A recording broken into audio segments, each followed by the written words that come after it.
Welcome to Possibilities. My name is Adam Frower. I'm Cecil Walker. And today we want to spend a little bit of time talking about what it takes to be a good leader.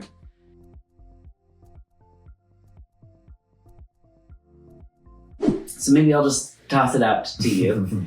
When you think about how to be a good leader or the qualities of a good leader, where should we begin? How do we begin to pull apart this big topic?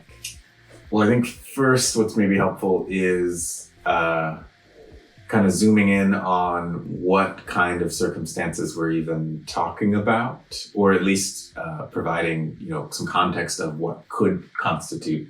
This is a situation where you're having to call on some type of leadership skills or having to serve as some type of a leader. And I'm curious what your thoughts are on that. But what immediately comes to mind for me is just any occasion, I guess, where there is some responsibility that is being solely put on you, and more specifically, for the effect of other people, for the benefit of, for the, for whatever purposes of in service in some kind of capacity to other people. And so maybe that's at work, you're a manager or supervisor, or even just team lead or something, or someone reports to you in some type of a way, or maybe you do some organizing in your community, you're the head of your HOA or something like that, or you Heaven forbid, I never want that job. That does sound terrible. Or a very quintessential example is some type of political leader, someone who is rallying people and supporters for some particular cause or political position, or in some position of governance or something like that. Any of these, though, I feel like are examples of you are holding some type of responsibility. You have to make decisions or take actions for the service of other people. This is for a collective group or for someone else, besides yourself. Yeah, I think what's interesting is, as you were talking, a couple of things came to my mind. One was there are volumes that have been written, have been talked about as far as good leaders. But one of the things I think that you did in cutting through a lot of that stuff is, and this I think connects back to some of the work that we do, it's almost like you're saying, you got to get to what's the point of this? Mm-hmm. What are you trying to do in service of a large group? And I think in our words, in our language, we would in some sense say, what's the desired outcome?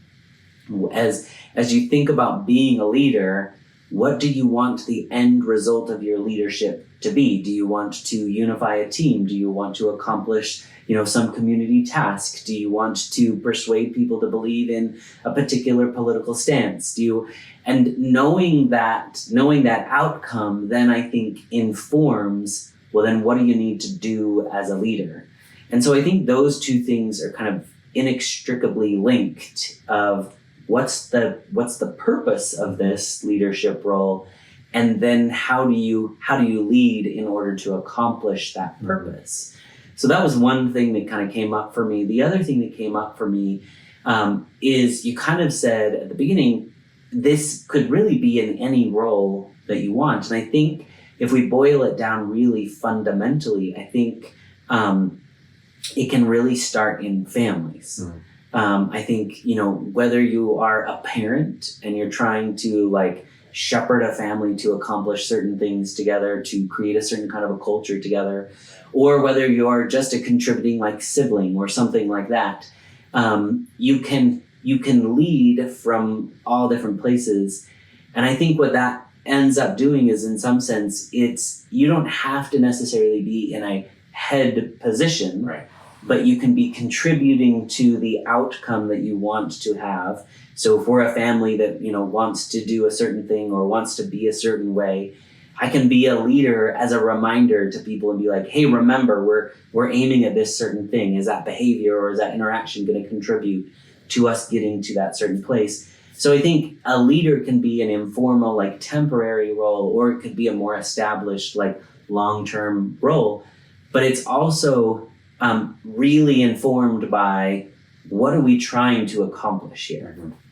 Yeah, so it's not just the position that you're in, or some power that you hold, or some title that you have. You're saying that there's something much more powerful that gets attached to this, and that needs to be zeroed in on, and that's what's the purpose behind what these leadership skills are being pointed at. It feels like we're getting close then to starting to puncture the big question of then what is a good leader? How do you know when, once you've identified, here's the purpose, here's where I'm going, here's the desired outcome from this, how do you know you're being a good leader in moving towards that and accomplishing that?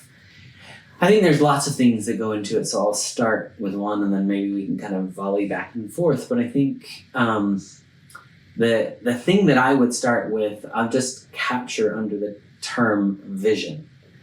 And I think that goes in at least two ways, maybe even more than that. One is you have that vision of what are we trying to accomplish. So where the end is, and therefore when making decisions, you can make decisions based on does this get us closer to where we're going, or does this get us further away from where we're going? And so having that vision informs how you lead. But I also think that vision in the form of a leader is you also help other people catch the vision or become enthusiastic about the vision or to understand the vision. And so that obviously gets to qualities of you're transparent, you communicate really clearly, you build enthusiasm, you inspire people, you do all of these things, but all of those things are really in the service of helping people to catch the vision and be motivated to move toward the vision. And so again, I think that requires some pre-thought of determining what is the purpose of this group or this organization and what do we want to accomplish. That then helps set up, I've caught the vision and I can help other people catch the vision. Yeah, I like that a lot. The thing that I was going to say, and I think this fits in a lot of different contexts of leadership, that the thing that first comes to mind is, I don't know if this is the right word, but there's a selflessness that's needed to do this. And I think that's even stitched into what you were just describing, is trying to help other people catch the vision. But it's something about being able to move you a bit out of the way, not remove yourself, but to share some of that space with, this is for a bigger picture. This is for other people, or this is for the environment. This is for, a larger goal that contributes to everyone. This is for maybe multiple goals, and I have to take, fit into the picture, all of these different aspects of what's important here. And I think someone who does that well, or at least is taking that into consideration when they're making their decisions and taking the actions that they're taking, that's someone that people, I think, can appreciate as a leader, because it feels like they don't have to be worried about those things because someone else is looking out for, the wholesomeness of it all. You gave the example of a family being a place where leadership can kind of start to come into play. And certainly parents have to do that, right? They have to take not only into consideration what's comfortable for me, what do I like, what makes me happy, what do I want to do. They have to take those same things in consideration for everyone in the family, their partner, their children, maybe extended family if they're in the picture with them. And definitely when it comes to children, small children, you have to be able to center what are their needs, what's going on for them, what's making them uncomfortable, what needs to happen to kind of accommodate where they're at. And if you did that, if you led your family in a way where you were only centering, what's going on for you, not only would it be a disservice to other people, the people that are depending on you, wouldn't be able to get their needs met, but it would be a lot dysfunctional too. You would see a negative effect on those relationships because they're depending on you for those things. They're feeling like this is your responsibility and you're not giving that responsibility what it needs. Yeah, one of the things, one of the words that came to my mind is a word actually that I hear often in my religious context, but I think it is really applicable here. In our religious context, we oftentimes meet in what they call councils. And the idea is that everyone in the council has an equal voice. That everyone, in essence, you're going to each see the situation differently. You're each going to come from different backgrounds. You're each going to, envision where you want to go, maybe slightly differently. And so giving time for everyone in the council to say, this is what I think, or when you say this is what comes for me, or I have this question about that. So ultimately the council kind of like discusses together, but there is a decision maker. There's a person who's in charge who ultimately is responsible to say, okay, we're going to move in this direction. But I think somebody who is a good leader of a council takes those things into consideration, listens really, really well, and then says, it sounds like we are moving in this direction. Am I getting that right? Am I getting that?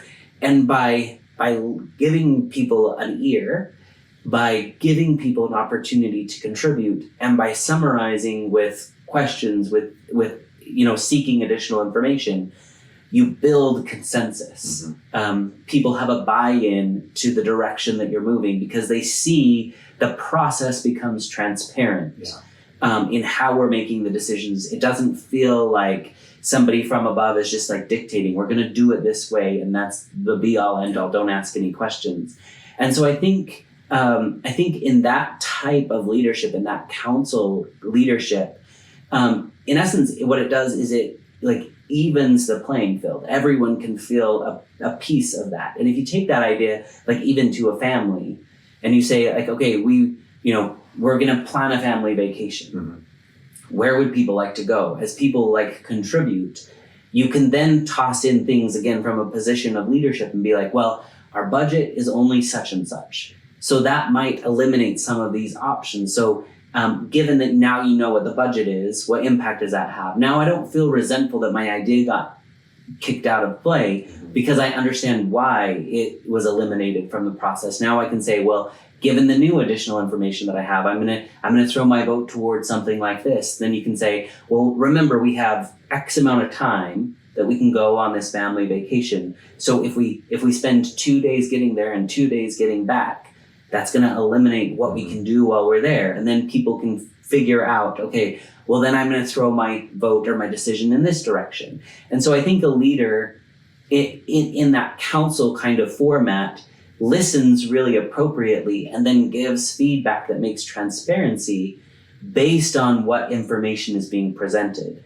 So I think it's almost like a system kind of flowing back and forth, where that leader can kind of steer to what needs to, we have to fit this budget, we have to fit this time frame, but it can be where we end up going is really flexible. It could be dependent on a lot of things. So I'm going to give as much flexibility to you as I can within the parameters. And my job is to remind you of parameters, and then we can kind of come to a consensus in that way. That's kind of what you reminded me of. Yeah. It seems like there's this like kind of executive organization that comes from this person in this leadership role. I think that kind of led me to think a bit about, how that person playing this leadership role, and you kind of, hinted at how multiple people in a group can be a leader in some aspect, leading in some role or some responsibility. And I think that still applies. But how a person in the leadership role starts to affect the group dynamic in and of itself, because I think that makes a big difference too. And one of the things that comes to mind is how there's so much fascinating stuff about like group psychology, like what happens to people when they find themselves in groups, especially large groups, but I think it even happens in just a few people, where the way you would normally think and operate individually seems to shift for whatever reason when you become part of a group. And some of the things I think that we notice are that, well, one, you become a little less decisive. You're not taking immediate action because there's so much at play. But two, it's also a bit of like decisions that come up, or the paths that you can choose. You might choose one that actually isn't that good of a choice. It's easy for a group to kind of go with the emotion of the room or with fanaticism of what's going on in the air, and be swayed into going a way that you actually wouldn't choose if you were kind of on your own independently thinking. And so I think a person with good leadership skills, good leadership abilities, is able to try to hold on to some of that critical thinking, some of that independent kind of decisiveness. Not that they're making a decision for the group, regardless of the well-being of the group, but that they're able to fight through the indecisiveness that comes from a group and be able to still say, we need to take action, and we need to do it in an effective way. We need to do it in a way that is still good for everyone, and not get so bogged down by this distortion that can happen in a group setting.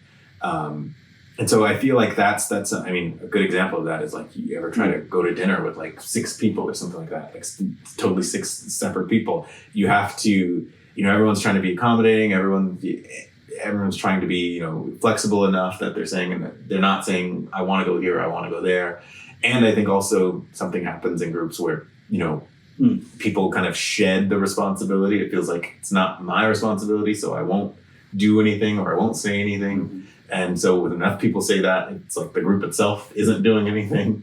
And it kind of requires someone to say, well, here's the factors, like you were saying, making that just executive kind of organization happen.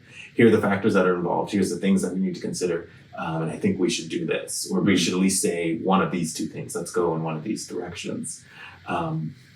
And so I can see how a leader has this effect of kind of like keeping the group effective, keeping the group organized. That's I think a way of looking at it too. But keeping it moving in this kind of like very practical, critically thinking kind of a way. As it can be difficult when you're in a group setting, because I think some of those things can easily be kind of shed away.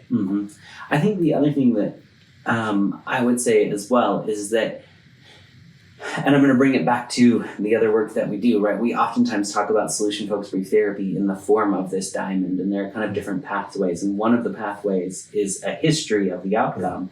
And you talked about the leader being able to hold on to this like executive functioning. And I think in the history, there are moments of success. There are, like, as a group, we've been able to accomplish this, or as a group, when we had a decision to make, we were able to do this. And so I think the executive kind of leader holding on to history and saying, like, as we talk about this, I can't help but remember when we were doing this. What really worked at that point that we need to remember as we're making this decision here. So holding on, kind of having some of that institutional knowledge, bringing that back, helping people to reorient to, like, we have successes, we have moments where we've made the right decisions, and letting people kind of bring those things back into play. I think sometimes a leader has that memory where other people who are new to the group maybe don't experience that or don't remember that, or that isn't their role to kind of see that big picture in that way. So I think that can be important. And then the other thing too is, again, one of those other diamond pathways is resources. And I think knowing who's sitting within the decision-making process, or knowing who's within the realm of your leadership, is really important, because then you can like draw on those leaderships, or draw on those resources that come out. And you said something right at the beginning of when you were speaking, just barely, and you said, you don't necessarily have everybody who's the same sitting in your group. And it reminded me of, again, like in a group of people, they might be responsible for different things. You might have somebody who's responsible for HR. You might have somebody who's responsible for like a development team. You might have, like all of these different roles. So where they see the outcome being applicable to them is going to be different. That means that they come with different resources. That means they come with different, expectations, all of those kinds of things. I also put it, I think, into the realm of like committees on like a Senate committee or a representative committee or something like that. They're coming with like, well, my constituents value this, or my constituents want this out of that. And they're going to come with really like varying expectations of like, well, I'm representing people who want a certain outcome here. And I think, again, as a leader, you have to be able to say, well, if we did what your constituents wanted us to do, why would that be a good thing? What resources do you have to make that happen? And you have to kind of elicit those resources to say, which resources do we need? If we pool the resources from the group members here, what do we come up with? Is that consistent with where we want to end up? Is that inconsistent with where we want to end up? And so I think as a leader, knowing what resources are available, knowing how those resources are allocated, but then also kind of holding on to the big picture of how are those resources going to contribute to us achieving a particular kind of outcome. That's an important kind of overall function as well, that sometimes I think leaders, like you use the example of like, we have six different people and they all want to go to different places to eat. We might need to then say like, okay, well, who are you representing? Maybe you're representing a group of people, or in this case, you as an individual who's lactose intolerant. So we need to take that into consideration when we choose a restaurant. You might be a vegan, so we need to keep that in consideration. So given that we have somebody who's lactose intolerant, somebody who's a vegan, somebody who loves meat, how do we put those things together? Is there a place that captures that? And I think just having a person to kind of hold on to the overall resources of the group can help link the resources to the outcome you're hoping for. No, I totally agree. I have a question. If of course you do. Well, you always have answers. So if you were to meet someone and get to talk to them and get to know them on an individual basis, what would stand out about that person if you had the thought of this person is a good leader, this person makes a good leader? Good question. I think linking back to what we've said, I think someone who takes enough time to listen, to say, what do you value? What is important to you? What strengths you have? What resources are you bringing to this contribution? I don't think it's actually that much different than what we do in therapy. We begin by saying, like, what's the outcome? Like, where are we aimed at here? And then we listen closely enough so that we can align someone's desire with who they are as a person. We regularly say, like, what version of you needs to be present? And I think a good leader, somebody who's going to be a good leader, can do that well, and oftentimes can do that quickly. I think sometimes people when we do trainings about therapy, sometimes people will say, I just get stuck in getting a best hopes because I just don't know when I've got the best hopes, right? Or when I know what the desired outcome is. Or other people will say, like, I could sit and resource talk all day long. And I think that's a potential pitfall of leadership is you might be really good at getting these things, but you might enjoy that kind of a conversation so much that you get stuck in just like hearing about how wonderful somebody is. At some point, we have to take both of those things and put them together. We have to know what the desired outcome is. We have to know what version of a person is essential to be combined with that desired outcome. And we have to galvanize them together. And I think a good leader can get at, what are we aiming at? Who are the people here that value what we're getting at? And how do we galvanize them to move in that direction? That's really interesting because I totally agree with that. But I feel like when we think of iconic leaders, whether like historically and you know nationally or even personally, we tend to think of what's most observable, and that gives us a certain kind of personality. I think that tends to be someone who's very charismatic. Sure. Someone who, makes a big show of things, or the things that they do make a good show at least. But everything that you were describing was actually pretty slowed down, pretty internal, pretty, introspective even. This is someone who's reflecting over things, who's thinking about things, taking all this into accommodation. And that, I don't think that has to be, at odds with this charismatic kind of a person, but we don't tend to think of those as the exact same kind of person. Sure. So I don't know, are you suggesting there's a balance to it that it pulls on all these different kinds of things, or maybe there's a difference in these kinds of leaders? This may be controversial, I don't know, but I think, this is going to be controversial, so you can push back if you want. But I think that oftentimes the leaders that are very showy and out front, it seems to be what we think that we want. It's somebody who is like dynamic. It's somebody who can take control. It's somebody who knows a lot. It's somebody, right, who like is powerful and independent and all of those kinds of things. But I think what, again, because it's going to be controversial, I think what we're seeing, especially like here in the US, in politics, is that we have these so-called leaders rising to the top that have these big personalities, but we also see an increasing divisiveness. Mm-hmm. We are not all uniting around one thing. We want this for our country, or we value this, or we see ourselves moving in this direction. And so I think that those people are very good at getting a subgroup of people to follow them, groups of people who think the same, or who believe the same, or who value the same. But there isn't a whole lot of effort to unify. Again, going back to that concept of a council, I think one of the genius things about a council is there are differences. And a council gives opportunity to hear those differences, to value those differences, to consider how do we put together differences.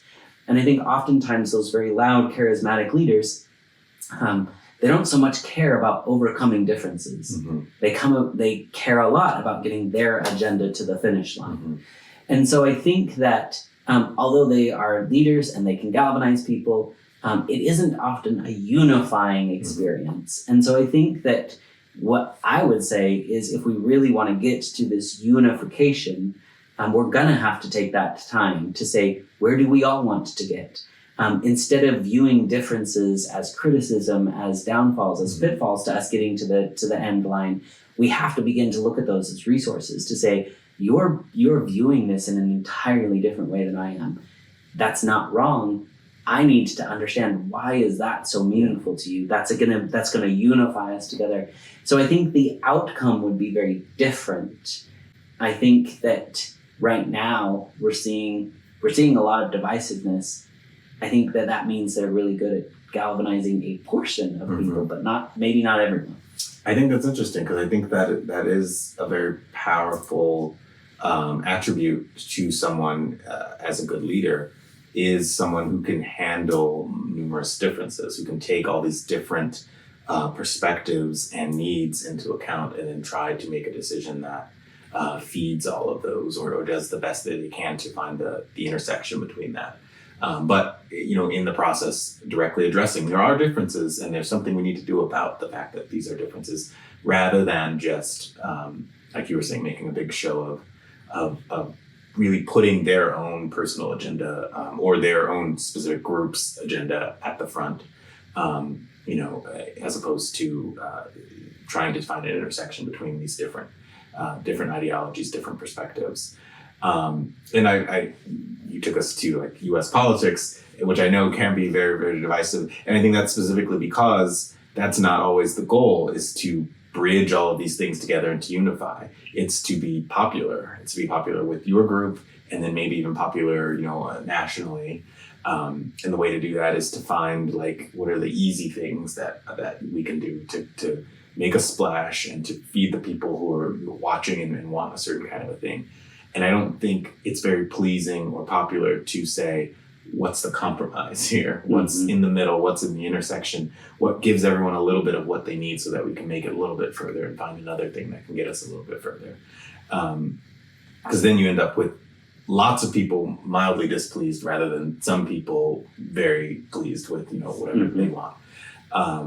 And that works on stage, and it happens and can be passable on stage, but in the functioning of our daily lives, where we need people to take responsibility for the things they need to take responsibility for, and we need people to lead in the ways that they have to lead, like I was saying earlier, I feel like important things start to crumble when these roles aren't being fulfilled in the ways that they need to be filled. Yeah, I think the other thing about that is, and I guess the conversation about leadership wouldn't be complete without intersecting it with the concept of power. I think sometimes people hold on to leadership as, I'm the most powerful, or I need to utilize power in a certain way. And again, I think that, in US politics, you see we have this bipartisan contingent, and what's happening is both parties are saying, like, we need to have the power. Mm-hmm. We need to get power no matter what. Mm-hmm. We need to ensure that the other party doesn't get any power. We need to disagree with them at all costs so that they are powerless. And again, I would go back to, I would say that isn't a good form of leadership, because it's not sustainable. Mm-hmm. If both parties are just fighting over who has power, the power inevitably is just going to shift from one to the other momentarily, but nothing actually gets unified or perpetuated. And so I would say a good leader, again, kind of going back to that example of a council, there is shared power amongst them, right? They're saying, okay, I want to understand where you're coming from. I want to hear what your experience is. I want to know who it is that you're representing. Tell me how that should influence this. How do we distribute power in the most equitable way possible? And so I think that's the dynamic where I think when we really look at the impact that power can have, I think that informs good leadership. When power isn't centralized in a figure or in a particular leader, but when power is shared throughout, when as many people as possible can benefit from that, it takes a really strong, capable leader to spread power out and have the group feel like that's a fair way to distribute power. Yeah. No, I think I totally agree. I like this concept of these like equal distribution of power, equal interests even in the group, rather than just a have and have nots, or that these interests are more important than these other interests. Anything else you'd say about leadership? I think we could go on and on and on about it, but I think for the purposes of this, I would say, I guess it all comes back to those central tenets that we keep talking about around the diamond. And it's just now put into place. I think when desired outcome and purpose are aligned, when we utilize the resources that we have in service of that desired outcome, I think amazing things can happen. Yeah. And I think as soon as you get more than one person in the room, the job has to be, how do we align desired outcomes? How do we align purposes? And a good leader facilitates that alignment. Yeah, I would totally agree. It's the tying in of these things and the focusing on these things that actually makes good things happen for the people who are relying on this leader to do that. So yeah. Anything else you want? No, I don't think so. I think we check it off. All right, awesome. Well, we would love to hear your thoughts about our take on leadership. We understand that it's a little unconventional, probably confrontational. So please let us know what you think. We would love to know if you have other thoughts about what makes a good leader. And please share this with other people who you think might also benefit from this conversation.